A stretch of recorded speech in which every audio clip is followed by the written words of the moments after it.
the reminder for our listeners, we've got three key pillars to the investment philosophy here at Mawer. We're looking for, as you alluded to, wealth-creating businesses run by excellent management teams that trade at a discount to intrinsic value. So if we focus a little bit more on the management evaluation aspect of the process, one dimension of our assessment is around judging how good management is at thinking and acting strategically. So you were sharing with me earlier an interesting mental model that the Canadian small cap team likes to use that relates to assessing management's strategic approach. It'd be great if you could share that mental model for our listeners. Management is actually one of the more fascinating parts of managing a smaller cap portfolio. One of my predecessors, Martin Ferguson, he had this neat framework of looking at management, whether they grow revenues, whether they control costs, and whether they control the risks, and judging management from that perspective. I really like that framework, and we also apply that framework on top of other frameworks when talking to management teams. And it's important because smaller companies tend to be smaller. All of the opportunities ahead of them, but it also means that they're more fragile. There's no enough of resiliency in the businesses that you see in the large caps. As a result, evaluating management is extremely important. Related to that framework of seeing whether management teams are able to grow revenues, control costs, control risks, is this framework of exploration and exploitation. That comes from resource-based companies. So back in the days, oil companies would do these wildcat exploration out there, and some of the wells would come successful. A lot of them would come out dry, and then they would start drilling, exploiting the area that they found to be successful. That mindset is not just applicable to the oil and gas companies or resource companies out there. I think it's very applicable to other types of companies. In fact, it relates to this mental model of growing revenues. How are you going to grow revenues? Are you exploring out there for opportunities to grow revenues? And while you're doing that, are you controlling costs and risks enough? Because if you don't do that, you might do a great damage to the company by overextending yourself. I think it's a very general mental model as well. As I look back, my first time in Canada, coming to university, I thought that I wanted to be an economics PhD because my father came from that background. But I had a suspicion lingering in the back of my mind that I'm quite still young and not I shouldn't be 100% sure of sticking to one area. So I started going to different clubs. I remember going to an anthropology class just for fun, just to see how it is out there, even though I didn't have much of interest in anthropology. And one of the funds was investing fund, and that was close enough to economics, but it was also fascinating. And here we are. If not that exploration out of the boundaries, of set boundaries that I had in mind, we wouldn't have even had this conversation. Think about doing that later in life, changing your career after you're 50. Some people have rediscovered themselves, but it's a much riskier proposition. Being curious and exploring out what is out there is very important earlier on. And once you have found that, exploiting that and sticking to that and not getting distracted by anything else, but also still keeping a open mind that, hey, the environment might change, so I might as well be curious, read books or learn about the world, talk to people, and do incremental changes. I think that's the mindset that everyone should use, both for their careers, but also for running a business or more generally. So I guess as it relates to, I'm thinking through a management team. So the model is find what you're good at, find what works, and then make sure to pursue that aggressively and try not to get too distracted. But to your point at the end there does need to be some acknowledgement that things can change, the market can change, the backdrop can change, so you need to remain curious. So how do you think about balancing when you're evaluating management, a level of focus, but also that sort of more creative, curious aspect? How do you sort of think of that when you're interviewing them? I think that's the balance that a lot of companies are not able to strike correctly. So a lot of times we see examples on one extreme or another. So on one extreme, it will be companies completely cutting out all of the exploration and seeing that as a waste of dollars. A lot of times that results in very high earnings, current earnings, but as a result of all of these cutbacks in the future, in 5, 10, 20 years, the product becomes stale, the company starts losing market share, it becomes a value destructive activity. On the other side of things, companies sometimes get too curious and destroy a lot of wealth, investing too much into exploring out there. And what it results in is distraction by the management teams, not being able to focus on their current businesses and doing a good job of it, but also putting too much of resources and risking too much of the company on that. A lot of times that results in very big acquisitions in completely different industry or very tangential to the current industry. As a result, the balance sheet gets very much stretched. Resources get wasted trying to integrate these companies. There's a cultural integration issues, financial integration issues, and distraction of management, which doesn't end well. Striking the golden middle is very, very hard. Okay, no, I really like that mental model. I guess thinking about another framework that the team likes to use, and this time looking more at the business model as opposed to the management, is we really look for having a focused attention on specific parts of the S curve of the corporate life cycle. So before we dig too much into that, can you start by walking us through what this S curve is, what it means in this context? Yeah, the S curve in this context means just the life cycle of a company. And think about on x-axis, the just time, and on y-axis, revenues of the company, or perhaps profits of the company.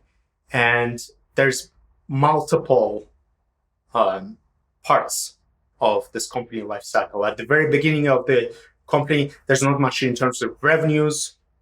It just started out. These companies, pretty much startups, are trying to figure themselves out. They're trying to see what can they make that is better than competition, given that they don't have anything yet, that will stick in the market, that will fit to their customers' needs. Or a lot of times it's also some kind of a strategy that they're trying to figure out, for example, an acquisitory strategy, but they haven't fully nailed it.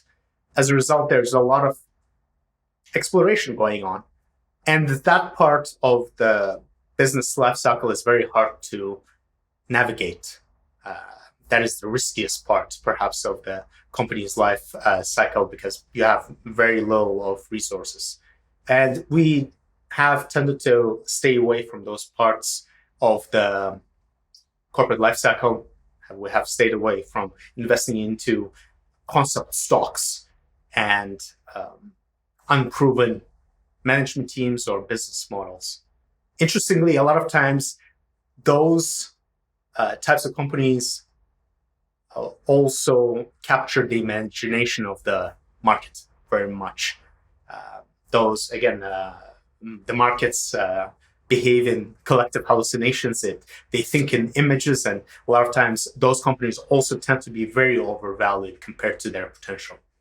And then the next stage is this growth part of that S curve, where they have figured something out and that seems to be working.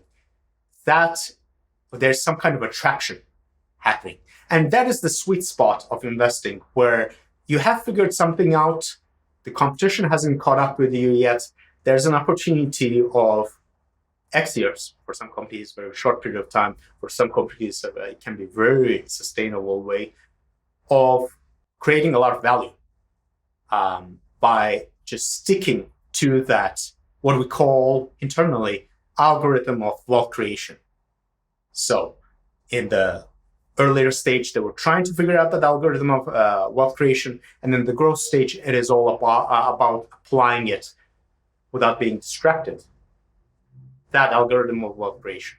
And the last part before we shift topics, or you ask another question, Kevin, it is the maturity or the decline stage. Once you have completely exhausted your runway and there's potential of the declines in the business. And that is why it's very important to always explore in the background in a very mindful way, because once you get in there and if you haven't explored enough, then you don't even have the muscle to find what the customers really want, to find new market opportunities.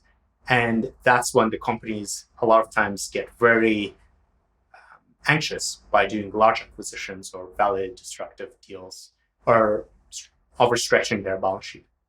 Okay, so Samir, you've mentioned that it sounds like there's 4 phases. There's the startup phase, growth, maturity, and then decline.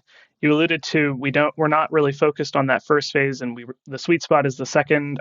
Do we focus on the maturity, or presumably not decline? But what are we focused on? What phases, and why are we focused on those particular phases? We do not focus on the companies in the first, the unproven technology or unproven product or strategy part of the corporate lifecycle, and we're not focused on the last cycle in the corporate lifecycle. That is quite obvious. We don't want to get into the decline mode of the business, while theoretically one can manage the cash flows and do a good job of extracting the capital that is remaining in the business and dividend it out to return it back to the shareholders. In reality, it is extremely tough to do that while there's uncertainties of the how many years does a business have. As a result, we do focus on the second and third phases, which are growth phases and the maturity phase. Even within the maturity stage, one needs to be very vigilant of the ability of the business to keep its position in the market and stray away all of the competitors that are vying to take a piece of their business, and not to cut back too much of the expenses in the names of the financial optimization and the short-term incentives of the management might have, and cut back from the necessary investments that the business needs to make to be viable. Are there any examples of companies that we own that are in that maturity phase, or perhaps even an example of a company that moved to the maturity phase and then through exploration was able to sort of reboot that next phase of growth by moving back to the growth phase? Those are my favorite examples. Those are the examples of the companies that were able to reinvent themselves through one way or another. And people thought that it was a mature business and they were able to find some kind of a growth runway. And some management teams are really good at that. At least they've shown track record of doing that.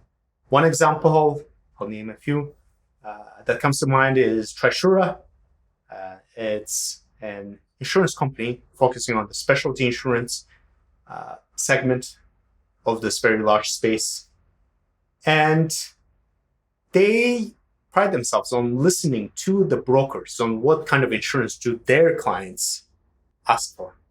And they're able to create new products by implementing those suggestions. Not all of them, but being very mindful of which areas would they have potential competitive advantage in, and doing a small product offering. And if that works, then they would allocate more resources towards that. So an example of that was them venturing out of Canada into the US because they thought that the internal team could underwrite similar insurance and they had relationships in the US they can use.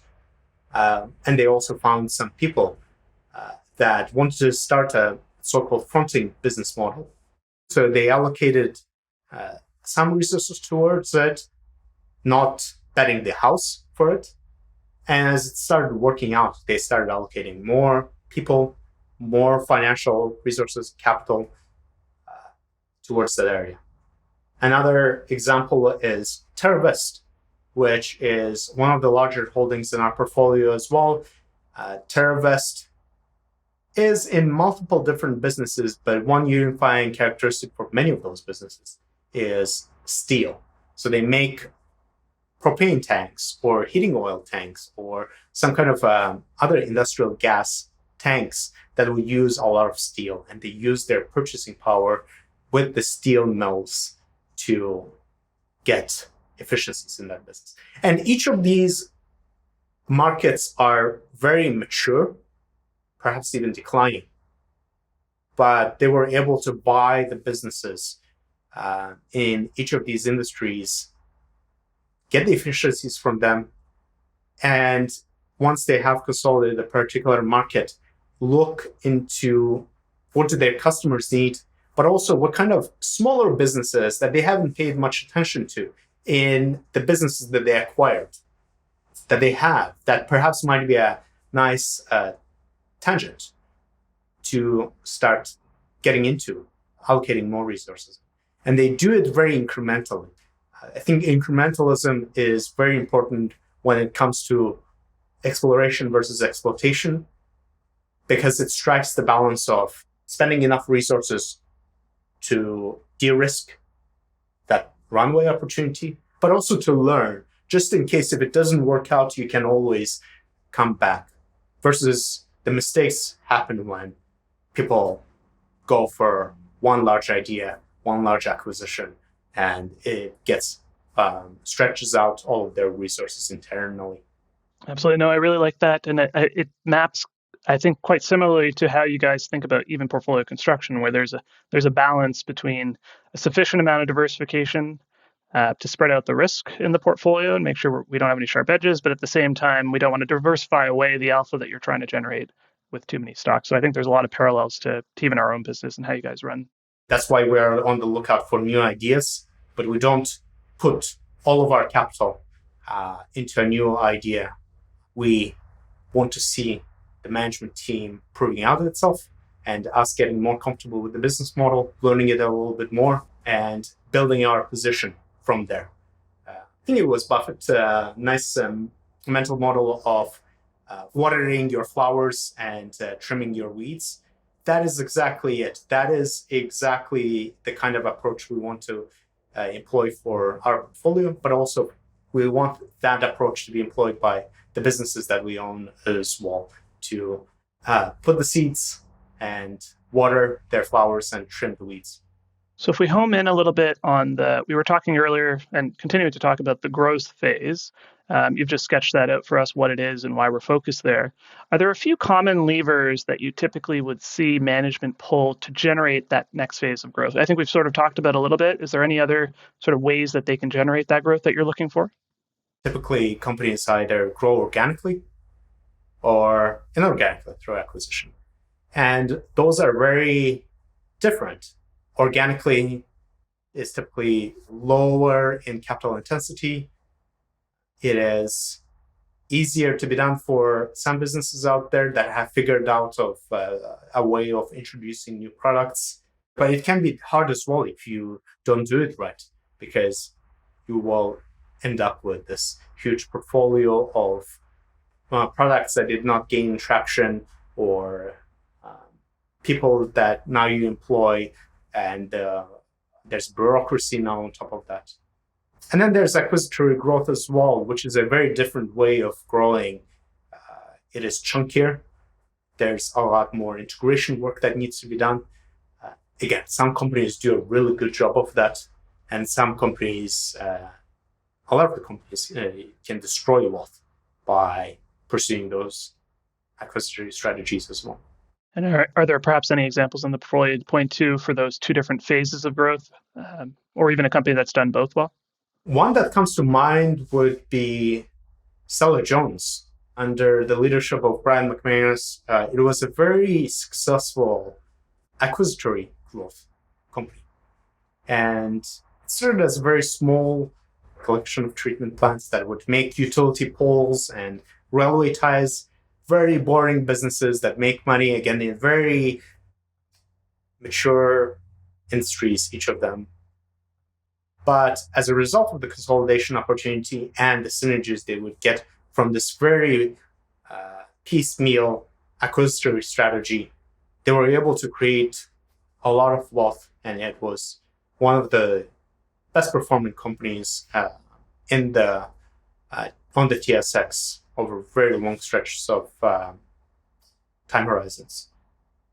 And then once they have finished the consolidation opportunity, because there's only so much market share and so many competitors can you buy, attention has gone inwards. What are the areas of the business that offer organic growth opportunities? For them, it turned out that luckily, one of the bigger businesses that they had in utility poles is showing signs of this renaissance. As a lot of the utility poles were constructed, were put in place 50, 60 years ago, and they're coming towards the end of their life cycles. And on top, there's these very strong secular tailwinds of electrification, electric vehicles, utilities needing to invest more in strengthening their grids. That created an opportunity, and it's a very different opportunity because you need to invest in capacity of organically of expanding your internal capacity to satisfy customers' needs. And they've done quite a good job of it because they're very much employ the same kind of mindset as they have with the acquisitory strategy, which is very ROI, return on investment focused mindset. That has helped them to shift away from the acquisitory strategy to an organic strategy quite successfully. Preamble to the question, at the start of every year, we like to conduct a learning and sort of reflection-focused exercise that we call the postmortem at the firm. So the research team all sits down and shares their sort of learnings, best practices, things that we could perhaps improve. In fact, we recently recorded a whole podcast episode on the postmortem, which I'd suggest listeners go and check out. Since I've got you here, though, perhaps we can dig a little deeper into some of the learnings that were specific to the Canadian small cap team that you'd like to share.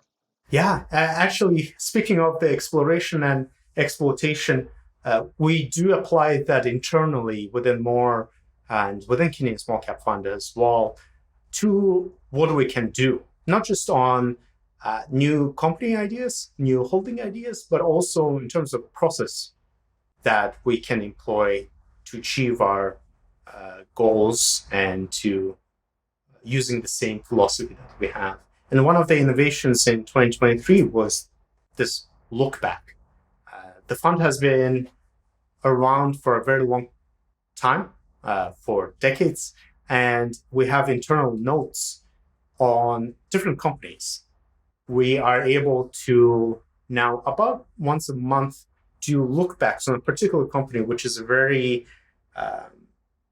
arduous process of going through all of the notes that we've had to see what kind of thoughts we've had on the companies and looking at their financial performance and stock performance as well. And we do one case study at a time, doing one look back at a time. And that has resulted in a lot of interesting learnings. The more you do them, the more statistically significant these learnings become, the less hindsight bias you'll have, the more generalizable these learnings will be. One of the learnings was what we call trust but verify, meaning that we like to talk to management and we would like to get the insights from the business from them. But if you do not verify that through the third-party sources, whether it is talking to the competitors or customers or suppliers or the ex-employees, it would be very hard to judge management team that markets their company very well to the investors versus no. A lot of the things that management is saying are correct about the opportunity that they have. And as a result of that, another innovation in the process was now every time we do delta review of a company, which we do every single year, looking how the performance of this company has changed. We also take this as an opportunity to talk to independent third parties to verify what has management told us, to make sure that the industry is growing, not declining, even though management is marketing the company as a growing company, that their position is very good in the marketplace. That competitive intensity is not increasing. We have done that historically, but I think the learning was to do that more, and we're employing that now at King Small Cap.